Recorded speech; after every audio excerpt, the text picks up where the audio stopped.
Hello guys, আজকে আমাদের রান্নাঘরে খাসির মাংস নিরামিষ করে রান্না হচ্ছে। পেঁয়াজ রসুন ছাড়া, রসুন দেব পেঁয়াজ দেব না, পেঁয়াজ ছাড়া। জিরে সম্বার দিলাম, তেজপাতা সম্বার দিলাম।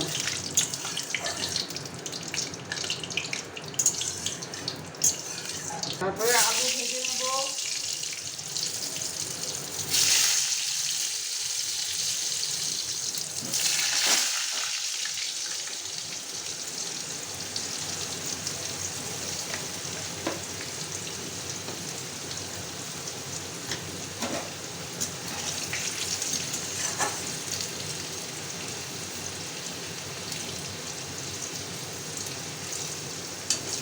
পেঁপে একটু রসুনটা দেবো, ভাজবো একটু।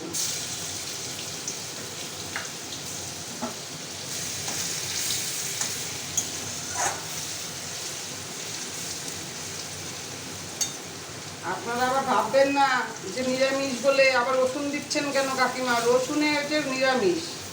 রসুন হিন্দু শাস্ত্রে যারা কৃষ্ণের নাম জপ করে তারাও রসুন খেতে পারে। রসুন নিরামিষের মধ্যেই পড়ে। তারপরে পেঁপে কুচানো, লঙ্কার গুঁড়ো, জিরের গুঁড়ো,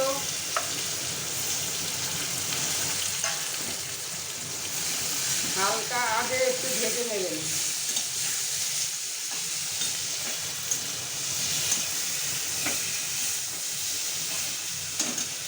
একটু জল দিয়ে নেবেন, নাহলে কড়াইতে লেগে যাবে।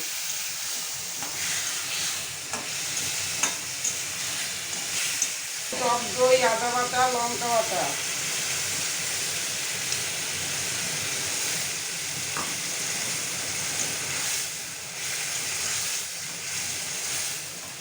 আগে একটু ভেজে নিয়ে তারপরে মাংস দেবেন।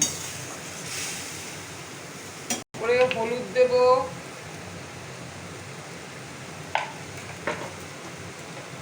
নুন দেব স্বাদ মতো,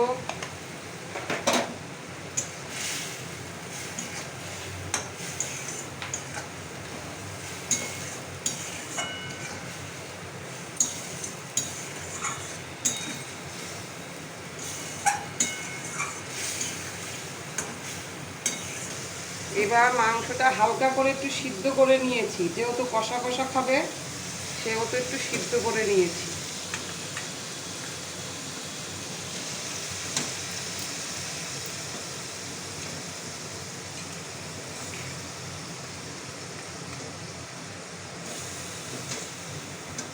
খুব সামান্য লোক, তাই অল্প করে রান্না করছি। আপনারা দেখে যদি ভালো বলেন তবে বেশি করে রান্না করে আপনাদের সকলকে খাওয়াবো।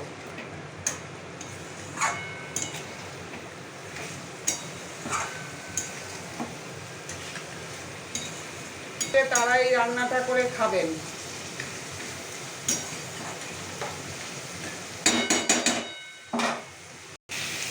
দেখে মনে হবে কালারটা কত সুন্দর, ভালো এসছে। দেখুন, সুন্দর কালার এসছে।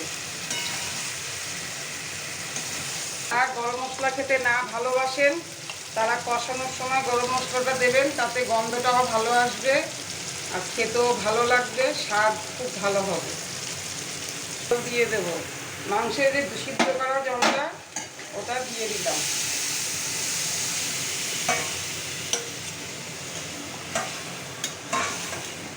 দেখুন বন্ধুরা কালারটা, এরকমভাবে একদিন করে খেয়ে দেখবেন, খুব স্বাদ হবে। পেঁয়াজ দিয়ে তো সবাই খায়, পেঁয়াজ ছাড়া একদিন খেয়ে দেখবেন পেঁপে দিয়ে আর টক দই দিয়ে। ফুটে গেলে তারপরে নামিয়ে দেব।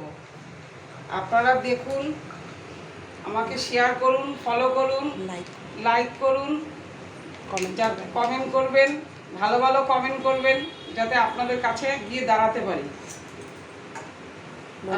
আপনারা আমার পাশে থাকুন।